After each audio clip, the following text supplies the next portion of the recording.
Hello and welcome back to another episode of Beyond the To-Do List. I'm your host, Eric Fisher, and this is the show where I talk to the people behind the productivity. This week I'm excited to welcome back to the show Allison Fallon. She's a speaker, a writer, and when I first heard about her new book, I knew that I had to have her back on the show. The book is called The Power of Writing It Down, a simple habit to unlock your brain and reimagine your life. And this book and conversation are all about getting unstuck, using and forming a habit of writing to be able to develop and get more clarity in your life, decide who it is you want to be, find fresh motivation, take ownership of your life, be able to heal from past pains or traumas, move past and relieve any anxiety or depression. And honestly, doing that work for me, as I share in this conversation with her, doing some of that writing first thing in the morning is so beneficial from a productivity standpoint, because dealing with some of those neurological, psychological thoughts, feelings, etc.,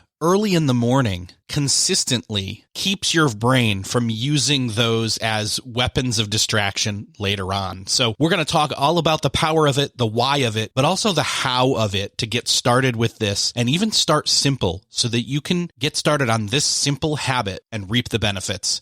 So I'll get out of the way and just say, enjoy this conversation with Allison Fallon. Well, this week, it is my privilege to welcome back to the show, Allison Fallon. Allie, welcome back. Thank you, Eric. It's great to be here. Yeah, it's been a while, but you've been up to a lot of great stuff, and I was pleasantly surprised. I get a lot of pitches for people to come on the show, and this was one that it was an automatic yes. And then when I started digging through the book, I thought, oh, well, this is more than an automatic yes. It's a definitive yes.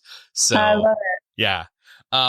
This is not necessarily a topic that, we tackle here on the show, but it is directly related to so many aspects of productivity. So let's just jump right in. Your new book, it's called The Power of Writing It Down, a simple habit to unlock your brain and reimagine your life. The reason that I don't necessarily think we tackle the topic of writing specifically on this show is because when the word writing is brought up, a lot of people think of the purpose of writing being to write something for public consumption, for sure, blogging, for publishing a book. And there's definitely productivity tips to wrestle with for publishing a book, which that'd be something to maybe have you come back on and talk about it at some point, but not necessarily creating a writing habit just for their own benefit. Why would somebody necessarily entertain the thought of creating a writing habit in order to make change in their life? Yeah, it's a great question. I wrote this book specifically because I talk to people all the time who have these ideas about what it means to be a writer that I think are just really myths that have been passed down through our culture that don't serve us at the end of the day. And exactly what you're touching on here, one of those myths is to be a writer means that I'm writing a book or publishing a book, or maybe that means I'm a copywriter and I write copy for a brand that I work for. Or, that's sort of like those other people over there, the creative people, that's not really me. And so this is not a topic for me to talk about. And I wrote this book specifically because writing has so much to offer literally anybody who's willing to engage it as a practice. The data is really clear here. My personal experience is really clear here. The experience of my clients is clear. And so I couldn't deny how much benefit writing has to bring into our life. And I wanted this book to speak to people outside of the tiny group of people who would consider themselves a writer. So, to be really specific, some of the benefits that writing can bring into our lives, no matter who you are improved mood. People who write regularly report having an improved mood over those who don't. People who write regularly are less likely to visit the doctor for upper respiratory infections and flu. People who write regularly are more likely to be higher earners. They're more likely to have deeper empathy. There's so many different things that writing can do for us that don't involve an Instagram post or a published book or a career as a writer, that I wanted there to be a way for people to engage the process who, don't make their money from writing words. You're speaking of your own experience and how much writing has helped you. And I can definitely attest to that myself. I don't want to box it in and just say, this is journaling, because it's way beyond that. It's also not just writing for yourself in a just getting the words on the page, or what's his name? The Resistance. Stephen Pressfield. Stephen Pressfield, where it's, you sit down in the same place, although we get into a little bit of that, I think. We can, at least. It's not just about sitting in the same place every day at the same time with the same psychological practices and physical practices to then unearth some hidden gem inside yourself, although very well that's possible. But it's that, for me, and lots of people have heard people talk about the Enneagram. For me, being a 5 who does a lot of research and goes down rabbit holes and trails, that for me, writing is all about me doing research of my own self-discovery or my own self-awareness, or, bubbling things to the top. It's one part personal therapy. It's one part prayer. It's one part creative writing. It is one part journaling. It's a lot of other parts too that I'm not going to necessarily go into. So sure. My personal experience, and why when I saw what the book was, it resonated. I said, well, this is productive because it is productive for me to have that process ongoing, brick by brick, day by day, as a habit. Completely. Yeah. I mean, so a lot of times when I talk to people about the idea of implementing a practice of writing into their life, their brain immediately goes to the place of like, oh no, another ritual or habit that I need to add to my life, as if I don't already have enough to do. And I'll share the data and the research around the power of a personal writing practice and say, kind of what I said a minute ago, which is that those who write for as little as 20 minutes a day for 4 days in a row can see a measurable improvement in their mood and an improvement in their immune system and all these other things. People say different things, but one of the pieces of feedback that I hear is, wow, 20 minutes, that's a lot. And for any of us, I'm assuming people who are listening here are busy people. We've got, responsibilities on every different front of our lives. We've got a million different hats that we wear and 100 different things that we do in a day.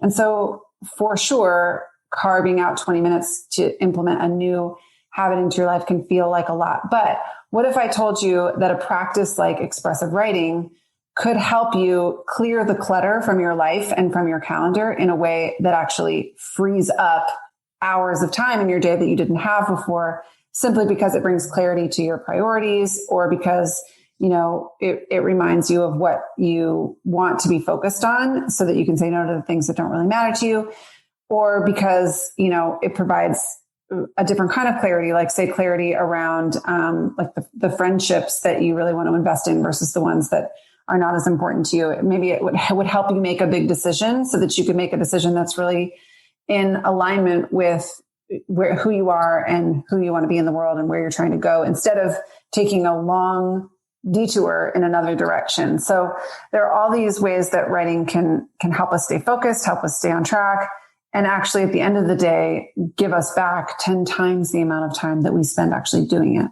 That's totally true. I can express that has been my experience. I mean, 20 minutes is at minimum, the time I waste wrestling with distractions, doing projects, if I haven't done my writing for the day in the morning, because that surfaces things to, in my brain and, or my spirit, or, just emotions, thoughts, feelings, everything comes forward then. And I deal with it then in an allotted time and place and structure. And if I can't fully put it in its right place at that time, I can always come back to it. But I've put it there. I've brought it up. I've put it there. I've left it there. And so then, that 20 minutes, it's kind of like doing the homework, it's by doing the structure and the thinking ahead of time, it frees up that time later. So again, I can have 20 minutes first thing in the morning, which people say they don't have, or, it's one TV show. It's one sitcom or something. Yeah. Yeah, exactly. Later in the day. So just skip that or something. I don't know. Stop making excuses. Well, and the other thing too, when I coach someone to implement a ritual like writing into their life, what I tell them is, the data shows 20 minutes a day is what it takes for 4 days in a row. And actually the benefits that you see from that practice for a 4-day writing practice will last you up to 6 months. So technically, if you wanted to hack the system, you could write for 4 days in a row and not write again for another 6 months. I don't recommend this. And here's why, because we're creatures of habit. And so if you fall out of the habit of writing for 6 months, you're very unlikely to come back to it. what I recommend is instead of focusing on the 20 minutes, actually start with an amount of time that feels really achievable for you. So that amount of time might be 2 minutes or 5 minutes, or it could be 30 seconds, scribbling something down on a cocktail napkin or a scrap piece of paper. But find a way to implement this ritual into your life in a way that feels really doable for you so that you'll actually do it. And what ends up happening, this is just without fail, is people experience such an incredible benefit from actually doing it that they don't need to like white knuckle the habit anymore or discipline themselves into doing it. They just experience the benefit of doing it. And in the same way that you would do if you like woke up on a morning when you had something really exciting to do, you wouldn't have to drag yourself out of bed and drink 4 cups of coffee. You'd be like so excited to get out of bed and you know, like go on that trip that you've been dreaming of, or go meet that friend that you haven't seen in a long time. So we can cultivate and create that same kind of relationship with our writing practice where we don't have to force ourselves to do it anymore. I mean, I've been doing this for so long and I experience such a benefit from it that when I fall out of the habit or the practice, I actually crave it and miss it and can't wait to carve out the time to do it again. So that's kind of the approach that I take. I had fallen out and until I had received the book and started going through it and realized that I had inadvertently been missing it or just serendipitously had just not found the time yet. It was serendipitous that the book came out because it was coming out of nowhere. I wasn't thinking about it. I wasn't planning for it, but I was trying to reconfigure my morning routine again based on seasonality and just different changes in life. And I've been doing great with that, but I was like, there's still something off. What is it? And then this came through and I thought, oh, that's definitely it. And so fitting it in and having it in the morning. And, you know, again, it doesn't have to be the morning.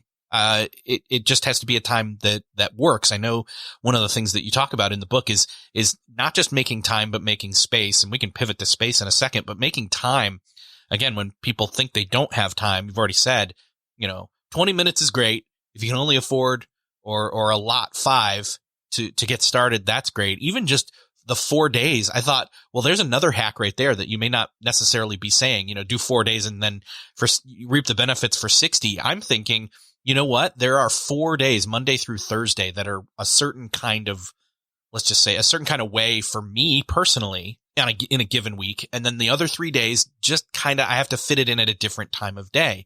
And I just kept feeling guilty of, I might forget or I did forget. And I'm like, well, wait a second. If the benefits are there enough that I did it just Monday, Tuesday, Wednesday, Thursday, maybe that's another option for somebody. Again, this isn't like a silver bullet where you have to do it one specific way or it doesn't work at all. But that's, I guess I'm saying that's another option for people. Yeah, totally. I want to make a comment on the time piece, especially because, you know, when I first started teaching this content, I've been doing this for many years, but when I first started doing it, I was single, living on my own, didn't have a romantic partner in my life, didn't have any children. All I did was my work and my writing and my creativity. And I never really understood when people were like, I don't have time. I would have this mentality that I'm like, who can't find 20 minutes in their day? This feels like a time management issue to me. And now I'm married. I have a 6-month-old daughter. I, run a company. I've got 5 employees. I am on Slack and email. And literally this morning during my writing time, I sat down and wrote, I have 7 appointments today, 200 plus emails. What was the third thing that I wrote down? Whatever. 80 things on my to-do list in, Monday.com. And I'm like 64 messages on Slack or whatever it is. I'm like, how did this happen? It's just like a different kind of life that I'm living now than I was 5 or 6 or 8 years ago. And so because of that, it has changed the way that I see time. But I think, depending on who you are and what kind of life you live and wherever you are that you're listening to this, for you, 20 minutes might not feel like a big deal. And it might feel super easy to carve that out in the beginning of your day. For me, I'm glad that I'm having this experience now because I can much more easily relate and resonate with people who are like, listen, finding 20 minutes in a day would be like a miracle. Like I can't keep up with just like the basics of my life, let alone, finding time for creativity. And even still, I guess what I'm wanting to emphasize is that even still, with how many things are on my plate now, finding even 2 minutes or 5 minutes at the beginning of the day to focus my attention, to think about what matters the most, to bring the priorities to the top of the list, to remind myself of like, what the one thing is. Doing that sets the mood and the tone and the direction for the rest of my day. So regardless of whether I end the day with 200 emails that haven't been responded to, and people are waiting 3 and 4 days or whatever for me to respond, or maybe they never hear back. Regardless of whether that's the case or whether I end the day at inbox 0, the bigger question to me is, how do I feel about my life? Am I really prioritizing the things that matter? Am I creating the things that I want to create in my life? Do I enjoy my workday? Do I feel really connected to the people around me? These are the things that actually dictate how happy we are in our lives, not whether or not we got to inbox 0, whether or not we answered every Slack message, whether or not every person out there is happy with us, because not everybody is ever going to be happy with you. So writing as a tool has helped me to sort of stay focused around the things that really matter, so that regardless of however other many balls I have up in the air, that I get to dictate and decide how I experience the life that I'm living. Ultimately, you're saying the benefits just are so valuable and so worth whatever amount of time you can give towards setting up this habit, that it's worthwhile to do, even if you're going to fail at it off and on for a while. Just start. One of the first things I say in the book is, like, I open the first chapter by saying that most people go most of their lives without ever really expressing themselves. And I think this plays out in productivity culture like this, exactly what I'm saying, that we go through our days and we somehow end up as a slave to our email inboxes, to our Slack, to our bosses, to our coworkers, to our Instagram followers, to the input that's coming in from the outside. And we're sort of trying to like manage all of the tasks and opinions and ideas that are flying at us, like we're like responding to the news and to, like what's happening on Instagram and what's happening on Twitter and what's happening in our inbox. And, I don't know if people out there feel this way, but I have felt at times in my life, like no matter how hard I work, I can't sort of get on top of this. And at the end of our lives, will we look back and go like, thank God I answered all the emails that people sent me? Or will we look back and go like, thank God I made that thing that I wanted to make. Thank God I did that thing that I've always wanted to do. Thank God I showed up and was there for my family. I think writing has a way of helping us cut through the clutter and helping us, the way that we show up on the page is the way that we're showing up in our life. I talk about that a lot in the book. And so it acts as this mirror for us, and it can be diagnostic, the practice of writing. And so I think we can start to think through, like, if I get to the end of my life, what do I know I need to express with my life that I'm not already expressing? And writing can help us answer that question, and then also actually do the things that we need to do in order to express that thing. So, neglecting, delaying the writing process, deciding that you don't want that to be part of your life is fine if you're in a position like I was for so much of my life, where you're just like sort of trying to get on top of the pile and wanting to make sure that you've checked all the boxes. But when you decide like, whoa, checking all the boxes is not making me happy, I have something much more important that I want to do with my life, and I don't really know what it is, and it feels super scary, and I'm not sure where to start, but that's the direction that I want to move. When you're there, then a writing practice has something, invaluable, like absolutely invaluable to give. If somebody's on board with this and they're willing to take the advice of figuring out when they can fit it in time-wise, I mean, you've already said, 20 minutes is ideal. Obviously, that's not a limit. You can go further than that if you have more than that time. Yeah. That's great. But we're talking about conquering this busyness that takes us away from being able to think we can even do this, let alone do it at all. The 5-minute option.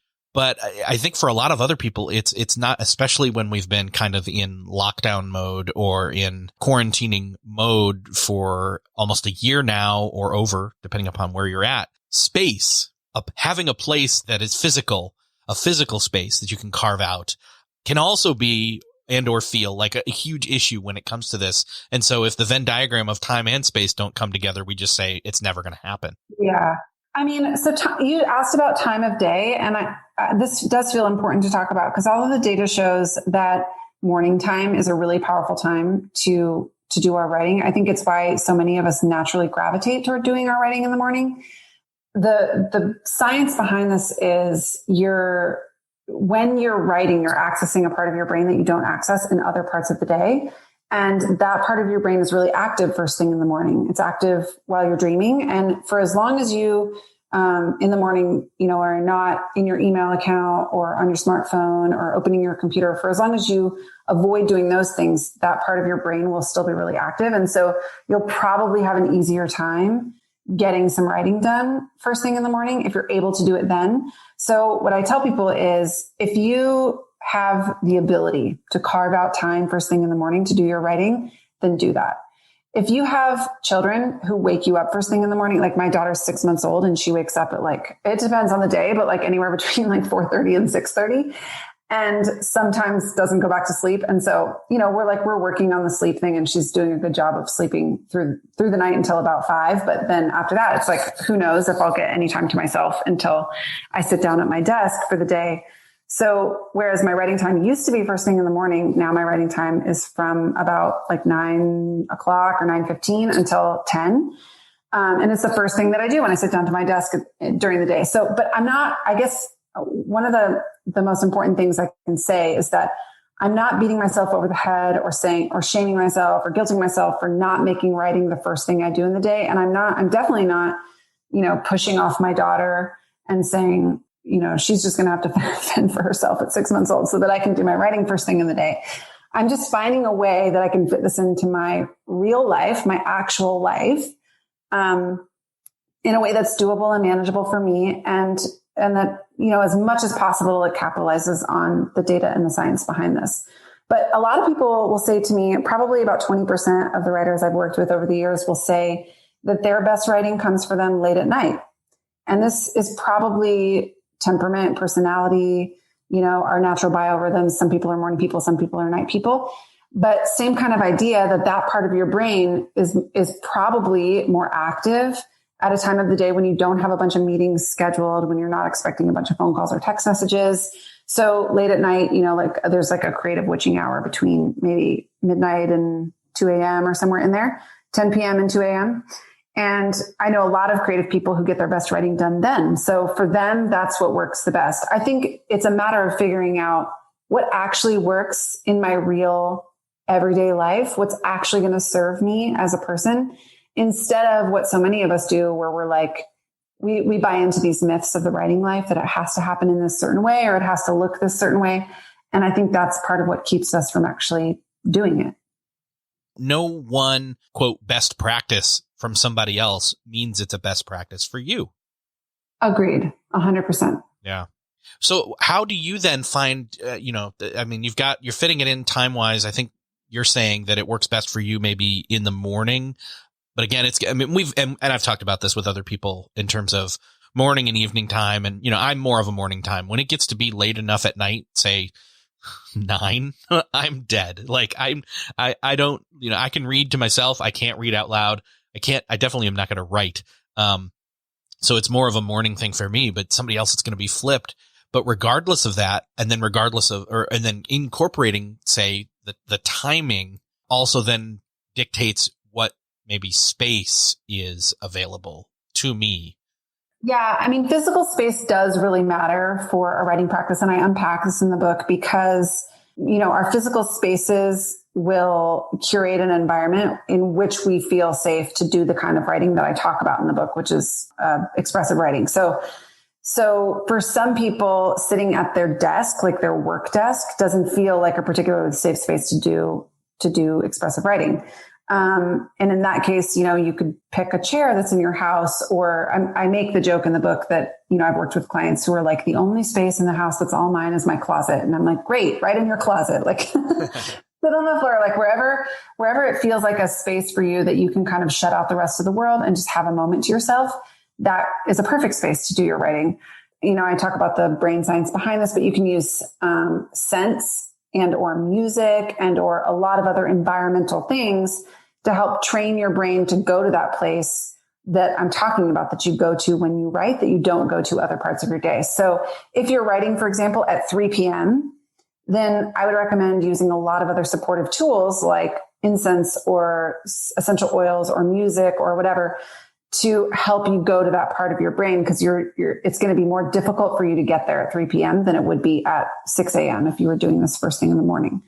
So you can kind of use your environment to help you curate a space that facilitates inspiration. And then over time, ideally, what would happen is that physical environment would become integrated into your body and it would become part of you. And you can take that physical environment with you wherever you go. So, I used to get my best writing done on airplanes, in part because you're not anymore, but you're disconnected from the world for a period of time. So like back in the day when you didn't have internet access on an airplane, I would get 5,000 words written on a flight from one place to another because it was the only time of day when I didn't have text messages and emails and stuff coming in. Now, I because I've had that experience, I can sort of integrate that into my body, and I can mentally take myself to that place and bring the experience of inspiration with me wherever I go. Oh, that's great. Yeah. So it's kind of a portable space that's inside of yourself that, you maybe are using, I'll use the word crutch, but that's not probably the most appropriate word. Maybe a catalyst or a scaffolding is what I usually call it. Yeah. It's a scaffolding. It's like, it helps support the practice until you're strong enough to take it with you, to other places. Yeah, that's great. I hadn't thought about that. I do have a specific spot that works best for me because I won't be interrupted, but I hadn't thought about maybe testing it out and seeing if I could do it somewhere else. Though I have my optimal time already set out. So that's good. I know that you also mention not just making time and making space and carving those out, but also making space in your mind. What does that mean? Well, I sort of touched on this a few minutes ago, but we just live in a world where we're constantly bombarded with information that may or may not be pertinent to like the life that we're actually living, like the place that we're grounded in the present moment. It may or may not be helpful to us, I guess. And it's just an unprecedented amount of information. Not only that, on top of that, let's just take away the news cycle and Instagram, social media, our phones ringing and dinging, like every app notifying us of every new thing that's happening on the app. So take away even all of that. And just inside of your own mind, you have, I call it in the book, the peanut gallery of opinions that are just like the people you've known over the course of your life that have become voices inside of your head that are tapes that are playing on repeat that just kind of pop up and give you their 2 cents on every single thing that you do. So, you sit down to your desk at the beginning of the workday and you have one voice that's telling you like, I can't believe you're behind on email again. Like, get on top of this, like figure this out. You might have another voice that's telling you like, you haven't called your mom in 2 weeks. Like, she probably thinks you hate her. You definitely need to call your mom. And so we just have this like committee of voices in our head that's constantly pulling us in 1,000 different directions. And I think the beauty of the writing practice is what it does is forces us to choose a voice, to choose a thread, and to follow that thread all the way to the end. It's incredibly clarifying because what the goal of the writing practice is to help us choose the voice that is our voice. That's the one voice that can tell us what the truth is about us, about what our priorities ought to be, about what we're here to contribute in the world. And that, the process of sort of clearing away the clutter and focusing on the one thing that matters is what makes the writing process incredibly difficult. And it is also what makes it so rewarding and so important. And so, I talk readers through when you sit down to the page and you stare at the blinking cursor, there can be this moment of panic where you think like, oh, I don't know, I'm not sure I know what to say or what to write. And actually, if you can, find time in your day and then create a space in your environment and then sit down to the page and just show up to the blank page. Even if you don't record a single word on the page, you've already done so much of the work of a writing practice, and already you're gaining so much of the benefit of the writing practice without ever recording a single word. Just by doing those 3 things, you'll already start to experience so many of the benefits. It's almost like meditation without a productivity side to it where you're, quote, producing words or word count. Yeah, it is. Writing is incredibly meditative, and writing will show, just like meditation, writing will show you to yourself. So if anyone has a meditation practice, you know how I call it glitching out when you sit down to meditate and you're just like, I can't do this today. Like I have too many things on my mind. I'm too stressed out. I can't meditate today. I don't know if anyone else has that experience, but I call that glitching out. It's like the meditation practice itself shows you to yourself like a mirror so that you can see that actually on the day when it's most challenging to meditate is the day when you most need it. And writing will do the same thing. When you sit down to the writing practice and you think like, I can't do this today. Like I just can't deal. I have too many things to do. It gives you a piece of information about yourself. It kind of shows you yourself in the mirror and you go like, wow, I've got a lot of anxiety happening here. What's that about? And you can get really curious and explorative. And the practice of writing becomes diagnostic. And I use this analogy a lot because where you're stuck in your writing will be where you're stuck in your life. And writing can kind of show you where those stuck places are so that you can get unstuck in your writing, so that you can get unstuck in your life. I say all the time, there's no such thing as writer's block. It's not a thing. Writer's block is life block. And where you're stuck on the page, it's because there's something, almost always because there's something you want to say or do in your life that you feel you cannot say or do. You know, I was just talking with someone about this the other day about like all of the political unrest that we've been in for, last 4 years, but longer than that. But last 4 years, especially, and then the last few weeks, even especially with all of the election drama and everything else. And, you know, there have been so many times when I've sat down to try to put into words how incredibly frustrating and demoralizing it is to watch this happening kind of on the world stage and to be like, how are there so many people out there who don't see what's going on here? And it's been really hard for me to put it into words, or let alone put it into words, also to share those words on a public forum like my Instagram or whatever. And one of the things I say about writing is that our ability to communicate something through the written word reflects our ability to process that thing. And just like I'm talking about with being where we're stuck in our writing is where we're stuck in our lives. What it's demonstrating to me is how trapped I still feel to communicate what I really think about a thing because I'm afraid of what a certain group of people is going to, how they're going to respond to me. It's not because I don't know what I want to say. It's because there's something I want to say that I feel like I cannot say without losing face or losing social grace. And so that's just an example of how writing can show us where we're blocked and where we're stuck. I totally get that. That's one of the things that helps me, when I can write that to myself at least and say it, as if I'm posting it online, but nobody sees it but me. That has been one of the sanity savers for me in the past few months, especially.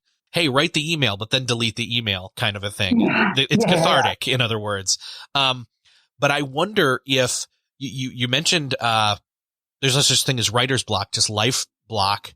I think that's probably another reason why people don't want to enter into this habit is because they're not willing or ready, or many other myriad of reasons, to sit down and face those things that they are not happy about when it comes to their life block.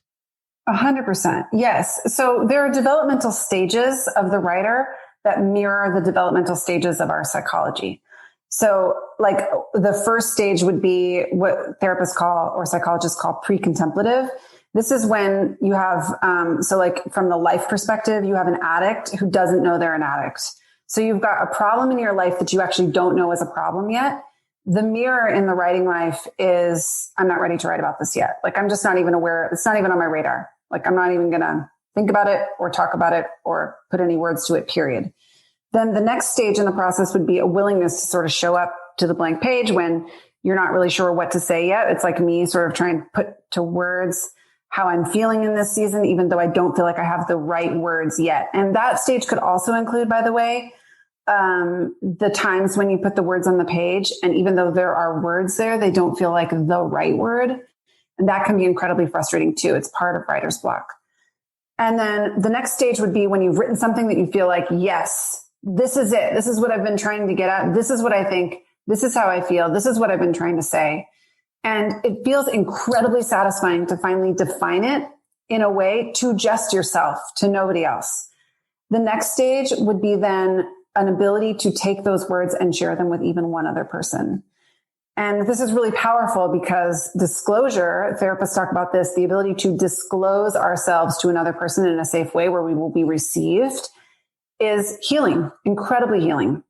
And then the final stage would be a stage where you feel ready to share those words on a broader scale with more than one person, in hopes that the words could provide some encouragement to somebody, but also understanding and realizing that as you share your words on that broader scale, you probably are going to have people who push back, who reject you, who criticize you, who say, rude things about you, whatever it is. And by that stage in the process, you have enough of a secure sense of self that the idea of sharing this with a massive group of people, even though you might receive rejection and criticism, is still worth it to you. Like some of the meanest things that anyone have ever said to me have been the reviews for my second book, which is called Indestructible. It's the most personal story I've ever told. It was an incredibly healing book for me to write. And I have a lot of 5-star reviews on that book. And then I have a handful of 1-star reviews that are just mean. They're just like mean people saying mean things about me. And I typically don't even read my reviews, but I stumbled across them one day. And the reason I'm bringing this up is to say, when you get to that final stage where you're ready, it doesn't mean that the criticism and feedback doesn't sting, but you're ready in such a way you have a secure enough sense of self that people can say whatever they're going to say about you. And you just are sort of like, that's about them, not about me. So anyway, I guess what I'm getting at is that there are these stages, and it's really important to start with the stage of writing in private with no intention to share this with anyone, because it's the only way that we can really show up in truth to ourselves. And over time, as you develop around this topic or subject that you're writing about, you'll feel more secure around it and willing to share with one person or maybe more. Yeah, that is definitely freeing, and it's definitely self-enabling in a very positive way. But I wonder, even if we're, maybe we've carved the time out, we've made the space, we've come to terms with, we want to start this habit, and they sit there, and even if they just get benefit from sitting there without writing, do you have any kind of, here's how to get started, questions or prompts that can get the momentum moving, I guess? Yeah. One of my favorite prompts to start with is just list 10 things that are true for you today. This is an amazingly grounding prompt, because it could be things as simple as, it's January 21st, 2021. It's 12:55 p.m. Central Standard Time. So that could be the first thing that you list. The second thing that you list could be, it's a dark and dreary day outside. It could be, I'm completely exhausted. That could be a truth that you list for yourself today. It could be something even more high stakes, like even deeper, where you say, I can't be in this relationship anymore, or I need to end a friendship with so-and-so, or I can't do this job anymore. I hate my job. Maybe that's what you write. So it can be, like I said, really simple, lighthearted, grounding things. I've got 2 feet on the floor. My name is Allison Fallon. I was born May 30th, 1983. It can be just that simple, and that in itself is grounding. Or as you get through the list, you may find yourself saying things that you didn't know you thought, or speaking truth that you didn't know you felt, because of the way that writing helps you access that other part of your brain. So that's just a super simple prompt that you can start with. I do teach in the book a prompt called the infinity prompt. That is actually a prompt you can use over and over again every day for the rest of your life. That the reason I call it the infinity prompt is because you just will never run out of material to write about. So that one I teach in the book, but the practice of listing 10 things that are true is a really great place to start. That is a great place to start. I had not actually thought about that before, hearing that from you. And it's definitely, it may sound silly. It may feel silly even to just say, here, my name, I know my name. I know where I am. I know, what day it is. It feels like those are questions when you come out of a coma. They ask you, but totally, maybe that's what's happening is you're coming out of an expressive coma, I mean, truly, that's a great analogy and a beautiful way to say that. So I want to push people though to get the book, and I want people to start to tap into the power of this. Obviously the book has just come out. Where can we direct people to find out more or even get more of a taste of this? 2 places. So, well, first of all, you could actually 3 places. You can go to thepowerofwritingitdown.com and you can actually download the first chapter for free. So you could read the first chapter before you purchase the book if you want to just get a taste of what my writing style is like. Also, I'm pretty active on Instagram. I share a lot of writing prompts there. I talk a lot about my own experience with writing and kind of show you like how a writing practice fits into my everyday life. So that's another really great place. And then also at findyourvoice.com, we have a free option. You can join our Find Your Voice Writers Club where you can get free writing prompts in your inbox every single Monday morning. Or you can also use like one of our journaling products. We have one called Grow Write that gets you into a regular practice of writing for 90 days. So lots of different ways that you can engage. Oh, great. I will link up to all of that in the show notes. And I think this is going to really help a lot of people, especially with where a lot of us find ourselves right now in January of 2021. And let's just leave it at that. So, Allie, it's been great talking with you yet again. And I definitely want to make sure it's not as few and far between as it was this time as the next time is. Thank you so much for being here. My pleasure. Yeah. Thank you so much for having me. It's great to catch up and we'll have to do this more often. Well, that's another podcast crossed off your podcast listening to-do list. I hope that you enjoyed listening to this conversation with Allison Fallon on the power of writing it down. I hope that we nudged you closer to creating this habit or diving deeper. If you have already started or tested this out before, come back round to it like I have. And if you check out the book and find some results, as I know you will, hit me up on Twitter at twitter.com/Eric with a K, the letter J, Fisher.